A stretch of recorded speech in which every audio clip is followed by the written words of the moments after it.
Você é o bananão da rodada.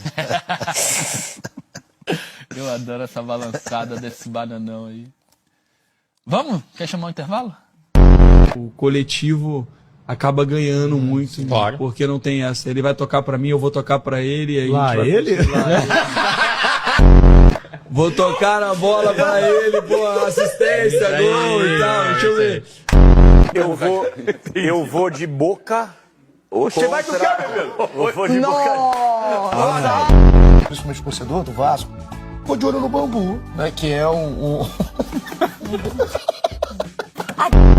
O cara do seu lado falou recentemente numa entrevista que você bem é jogador de seleção. Você projeta isso para sua carreira? A seleção segue sendo uma ambição Quem é sua? que disse isso?